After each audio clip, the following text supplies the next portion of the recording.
اللہم صلی وسلم بارک علی سیدنا و مولانا محمد وعلی آل سیدنا و مولانا محمد وبارک وسلم تسلیما۔ یہ تین صورتیں ہیں مدارات کی شکل میں، تین وجہوں سے ظاہری تعلق کافر سے رکھا جا سکتا ہے، اس کے ضرر سے بچنے کے لیے یا اس کی دینی مصلحت کے لیے کہ شاید اس سے میں ملتا جلتا رہوں گا تو ایمان لے آئے، ہو سکتا ہے کچھ اس کا رجحان ہے ایمان کی طرف، یا کبھی وہ کسی مسلمان کا مہمان بن جاتا ہے تو اس شکل میں۔ یہ تین صورتیں، یہ دو آگی صورتیں، ایک پہلے موالات دلی تعلق کسی حالت میں جائز نہیں، اور مدارات تین حالتوں میں جائز ہے، ظاہری رکھ رکھاؤ، اور تیسری ہے مواسات غم خاری۔ کافروں پر مصیبت آ گئی، آپ ان کے ساتھ جنگ نہیں لڑ رہے، جنگ کی حالت میں کسی کافر کے ساتھ ظاہری ہمدردی کرنا بھی جائز نہیں ہے، وہ مضبوط ہو کر مسلمانوں کو نقصان پہنچائے گا۔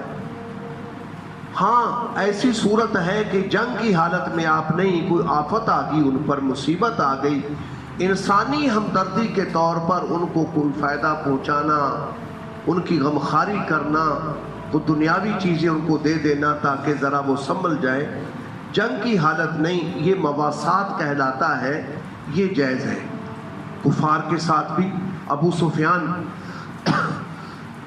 مکے میں قحط پڑ گیا تھا، کافر ہی تھا،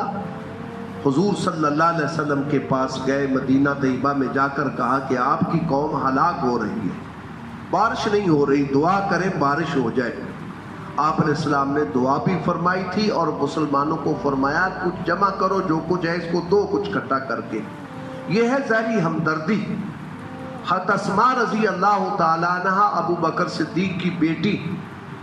ان کے پاس ان کی والدہ آئیں، مسلمان نہیں تھیں، جب آنا جانا شروع ہو گیا حدیبیہ کے بعد، ماں آئیں، کافر تھی، مسلمان نہیں تھی، وہ چاہتی تھی کہ میری بیٹی میرے ساتھ کچھ ہمدردی کا معاملہ کرے، مجھے کچھ دے، لیکن وہ مسلمان تھے، ہمارے جیسے نہیں تھے، پہلے نبی پاک علیہ السلام سے حکم معلوم کرتے تھے پھر کام کرتے تھے، ہم پہلے کام کر لیتے ہیں پھر اس کے بعد چاہتے ہیں کہ ہماری مرضی کا حکم مل جائے۔ اسی طرح شریعت کا مسئلہ کو کہیں سے مل جائے، ہماری مرضی، ہمارا اور ان کا فرق بنیادی یہ ہے، پہلے وہ شریعت معلوم کرتے تھے شریعت کیا کہتی ہے، اس کے بعد کام کریں یا نہ کریں، اور ہم پہلے اپنا کام کرنا چاہتے ہیں، اس کے بعد شریعت کو توڑ مروڑ کر اپنے موافق کرنا چاہتے ہیں۔ یہ بنیادی فرق ہے ہمارا اور صحابہ کا۔ حضور صلی اللہ علیہ وسلم کے پاس گئی حضرت اسماء رضی اللہ تعالی عنہ، جا کر پوچھا یا رسول اللہ میری ماں میرے پاس آئی ہے، وہ مسلمان نہیں ہے، کافر ہی ہے، وہ چاہتی ہے کہ میں ان کے ساتھ کچھ ہمدردی کروں، کچھ ان کو دوں۔ فرمایا ہاں ماں کے ساتھ ہمدردی کا معاملہ کرو، اس کو دو، یہ تو اسلام کی تعلیم ہے۔ یہ ہے مواسات، غم خاری کرنا۔ اور چوتھی صورت ہے معاملات کرنا، لینا دینا کافر سے۔ کافر کے ساتھ وہ کاروبار کرنا جائز ہے جس میں امت مسلمہ کو، مسلمانوں کو نقصان نہ پہنچتا ہو۔ سب سے پہلی بات مسلمانوں کی منفعت دیکھی جائے گی، مسلمانوں کی منفعت کس بات میں ہے۔ کافر کے ساتھ اگر آپ کا معاملہ ذاتی ہے،